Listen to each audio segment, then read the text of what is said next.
Good morning students. I am Rajen Chipa from Pragya academy Gangapur city.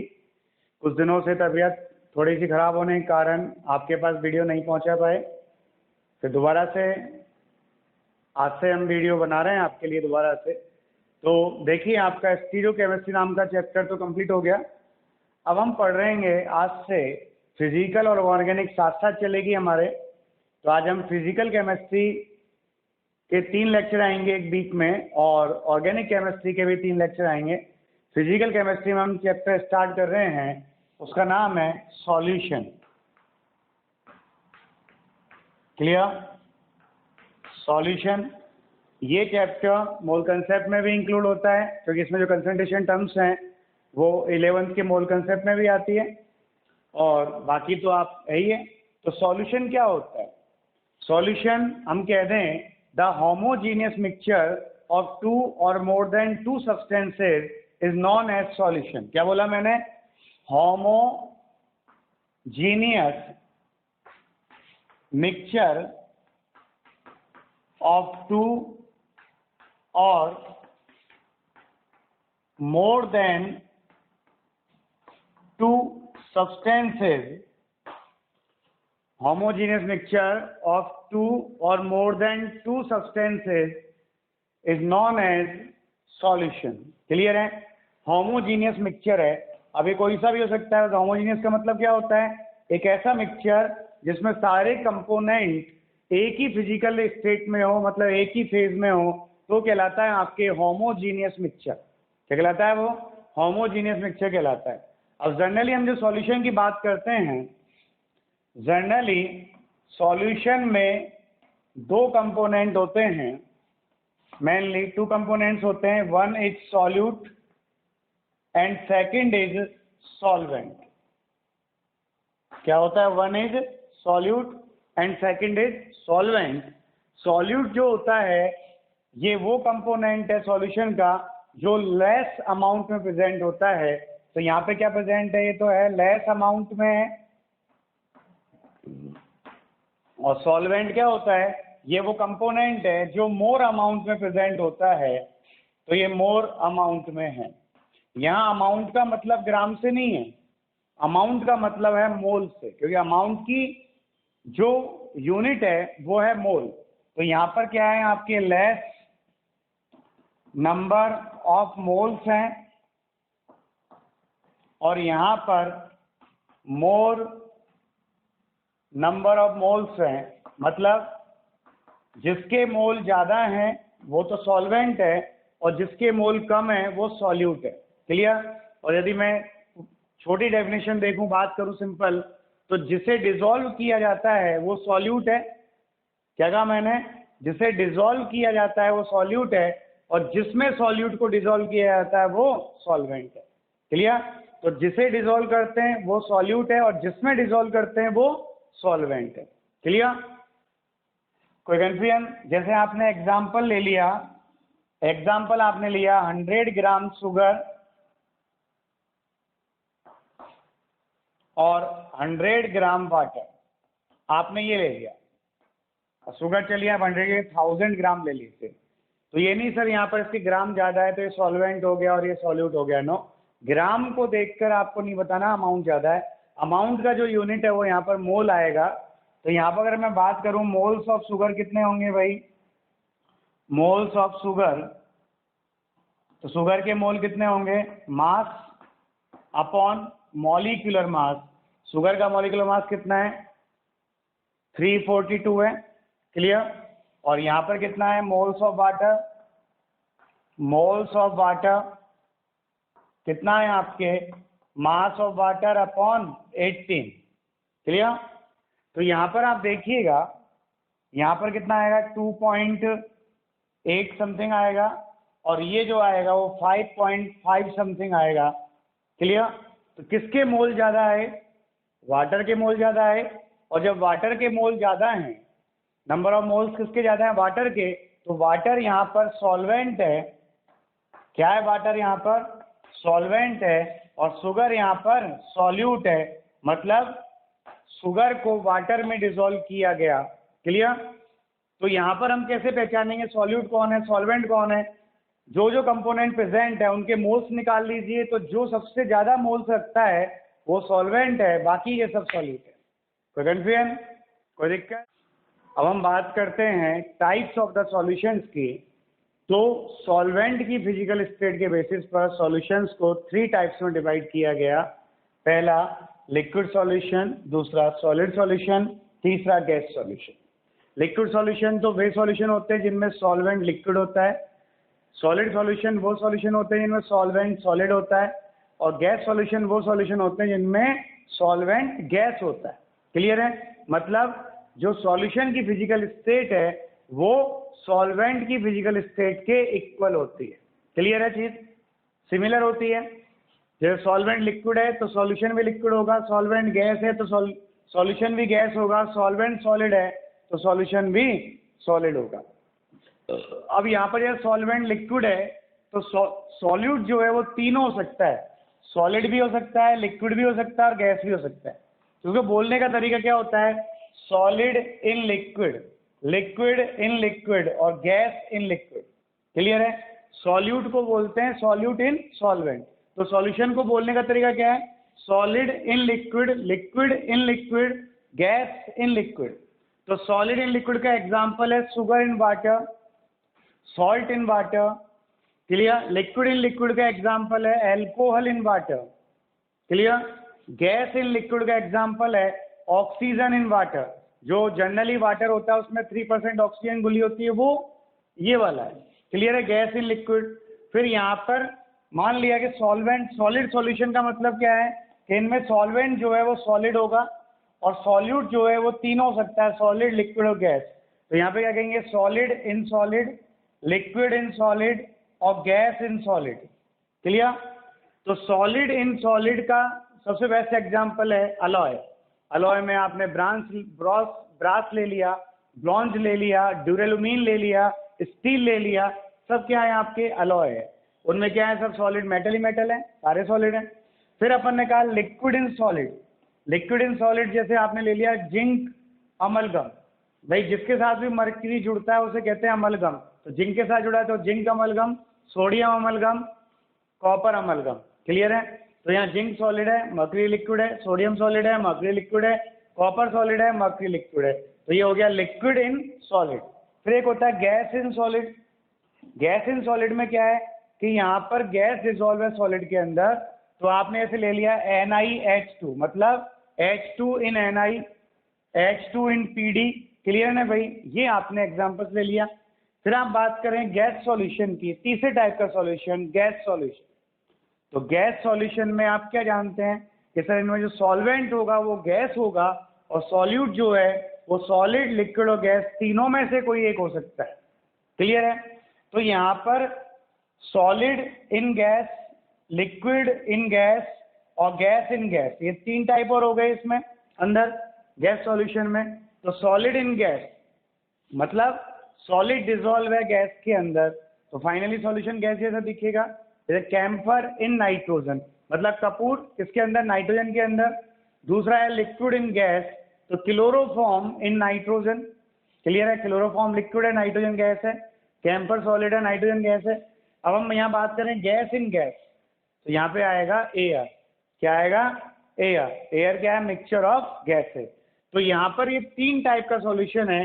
Liquid solution मतलब इनमें solvent liquid होता है, solid solution इनमें solvent solid होता है, और गैस सॉल्यूशन इनमें सॉल्वेंट गैस होता है। Any confusion? तो चलिए सबसे इम्पोर्टेंट अब बात करते हैं हम कंसंट्रेशन टर्म। तो सॉल्यूशन की कंसंट्रेशन को किस किस तरह से रिप्रेजेंट कर सकते हैं वो देखिएगा। तो सबसे पहले हम रिप्रेजेंट करते हैं, यहाँ पर आता है आपके मास परसेंटेज। क्या आता है आपके? Mass percentage. मास परसेंटेज का मीन होता है परसेंटेज W/W, मतलब ये भी मास है और ये भी मास है, ऊपर सॉल्यूट है और नीचे सॉल्यूशन है। क्या है? नीचे सॉल्यूशन है। तो मास परसेंटेज का मीन क्या होता है? मास परसेंटेज का मीन होता है the mass of solute which dissolve in 100 gram of solution. क्या बोला मैंने? The mass of solute which dissolve in 100 gram of solution, मतलब 100 ग्राम सॉल्यूशन में कितना सॉल्यूट डिसॉल्व है वो उसका मास परसेंटेज कहलाता है। तो यहाँ पे क्या बनेगा, ये बनेगा आपके mass of solute upon mass of solution, clear, into 100। ये आता है आपके परसेंटेज W बाई W। क्या है ये? Percentage W by W। इसका मतलब क्या है कि 100 ग्राम सॉल्यूशन में कितना मास डिसॉल्व है, किसका? सॉल्यूट का। एक आता है आपके, सेकंड आता है mass volume percentage. Mass volume percentage को हम कहते हैं परसेंटेज W बाई B। क्या कहते हैं इसे? परसेंटेज W बाई B कहते हैं। इसका मतलब क्या है? इसका मीन है, ये सॉल्यूट है, ये सॉल्यूशन है, तो 100 ml सॉल्यूशन में डिसॉल्व सॉल्यूट की जो ग्राम में अमाउंट है वो कहलाती है उसका मास वॉल्यूम परसेंटेज। मतलब परसेंटेज W बाई B, ये सॉल्यूट है और ये सॉल्यूशन है। मतलब सॉल्यूट का तो आएगा मास और सॉल्यूशन का आएगा वॉल्यूम। तो यहाँ पे क्या लिखेंगे अपन? यहाँ फॉर्मूला क्या बनेगा? Mass of solute upon volume of solution into 100। Clear? मतलब 100 ml सॉल्यूशन में डिसॉल्व सॉल्यूट की जो मास है वही कहलाती है उसका percentage W by B। Clear? मतलब मास वॉल्यूम परसेंटेज। एक लास्ट होती है, तीसरा होता है आपके वॉल्यूम परसेंटेज। क्या होता है भाई? Volume percentage, percentage V by B। तो यहाँ पर जो वॉल्यूम परसेंटेज होगा, इस वॉल्यूम परसेंटेज का मतलब क्या होगा? Volume of the solution. भाई ये दोनों ही सॉल्यूशन है, दोनों ही वॉल्यूम है, सॉल्यूट और सॉल्यूशन। तो यहाँ पे क्या आएगा? वॉल्यूम ऑफ सॉल्यूट, और नीचे क्या आएगा? Upon volume of solution into 100। तो यहाँ पे इसे कहते हैं परसेंटेज V बाई B। तो यह तीन हो गए। एक तो हो गया परसेंटेज W बाई W, एक हो गया परसेंटेज W बाई B, और एक हो गया परसेंटेज B बाई B। इसका मीन क्या है कि 100 ग्राम सॉल्यूशन में डिसॉल्व सॉल्यूट का मास, इसका ये मीन है। यहाँ 100 ml सॉल्यूशन में डिसॉल्व सॉल्यूट का मास, और यहाँ 100 ml सॉल्यूशन में डिसॉल्व सॉल्यूट का वॉल्यूम जो है वो कहलाता है आपके percentage V by B। 100 ml volume में डिसॉल्व या 100 ml सॉल्यूशन में डिसॉल्व सॉल्यूट का वॉल्यूम तो V बाई B है। 100 ml सॉल्यूशन में डिसॉल्व सॉल्यूट का मास जो है वो W बाई B है। और 100 ग्राम सॉल्यूशन में डिसॉल्व जो सॉल्यूट का मास है वो W बाई। ये तीन टर्म थी। एक तो था परसेंटेज W बाई W, मतलब 100 ग्राम सॉल्यूशन में डिसॉल्व सॉल्यूट का मास। एक था परसेंटेज W बाई B, मतलब 100 ml सॉल्यूशन में डिसॉल्व सॉल्यूट का मास। एक था परसेंटेज V बाई B, मतलब 100 ml सॉल्यूशन में डिसॉल्व सॉल्यूट का वॉल्यूम। क्लियर? तो यहाँ पे जैसे आपको दे दिया 20%, ब्रैकेट में दे दे W by W glucose solution, glucose solution. इसका मीन क्या है? इसका मीन है कि 20 ग्राम ग्लूकोज, भाई W बाई W है तो ये मास हो गया, glucose dissolve in 100 gram of solution. ये इसका मीन है। क्लियर है? मतलब टोटल सॉल्यूशन 100 ग्राम है, उसमें ग्लूकोज कितना है? 20 ग्राम है। क्लियर? ये पहला। दूसरा दे दें आपको 20% W by B glucose solution. तो इसका मीन क्या है? इसका सिंपल सा मीन है भाई W सॉल्यूट है, ये सॉल्यूशन है, मतलब 20 gram solute dissolve in 100 ml of solution. 20 gram of solute dissolve in 100 ml of solution. Clear? और फिर यहाँ पे मान लो आपके ये दे दिया 20% B/B HCl सॉल्यूशन. इसका मीन क्या है? इसका मीन है 20. ये भी ml, ये भी ml, तो 20 ml HCl dissolve in 100 ml solution. मतलब 100 ml सॉल्यूशन है, उसमें 20 ml HCl प्रेजेंट है. यहाँ 100 ml सॉल्यूशन है, उसमें 20 ग्राम सॉल्यूट कौन सा है आपका? ग्लूकोज है, तो ग्लूकोज प्रेजेंट है. और यहाँ पर W/W है, तो 100 ग्राम सॉल्यूशन है, इसमें 20 ग्राम ग्लूकोज प्रेजेंट है. कोई कंफ्यूजन? क्लियर? ये है W/W का मीन. क्लियर? अब हम बात करें अगली कंसंट्रेशन टर्म जिसका नाम है पार्ट्स पर मिलियन. मतलब प्रति 10 लाख ग्राम, मतलब पर मिलियन ग्राम सॉल्यूशन में प्रेजेंट सॉल्यूट का जो मास है वही कहलाता है पार्ट्स पर मिलियन. तो वहाँ तो जो परसेंटेज था वो पर 100 था, यहाँ ये पर मिलियन है, मतलब पर 10 लाख है. क्लियर? तो यहाँ पर अपन बात करें ppm. ppm का मीन क्या है? वही फॉर्मूला आएगा mass of solute upon mass of solution. Clear? जब ये परसेंटेज था तो 100 से मल्टीप्लाई होता था, अब ये पर मिलियन है तो मिलियन से मल्टीप्लाई होगा, मतलब 10⁶ से. क्लियर? तो पार्ट्स पर मिलियन का मतलब क्या है?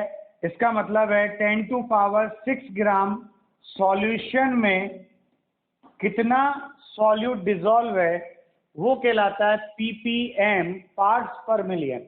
इनका यूज कब करते हैं? जब सॉल्यूशन वेरी डाइल्यूट हो, बहुत ज्यादा डाइल्यूट हो, तब इन कंसंट्रेशन टर्म्स का हम यूज करते हैं. ऐसी एक टर्म और आती है, जब ले ही रहे हैं तो उसको भी ले लेते हैं. एक टर्म और आती है पार्ट्स पर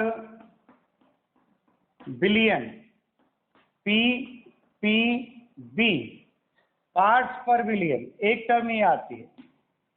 तो ppb का मतलब क्या होता है? ppb का मतलब होता है वही मास ऑफ सॉल्यूट. फॉर्मूला तो वही आएगा, बस ये चेंज होगा.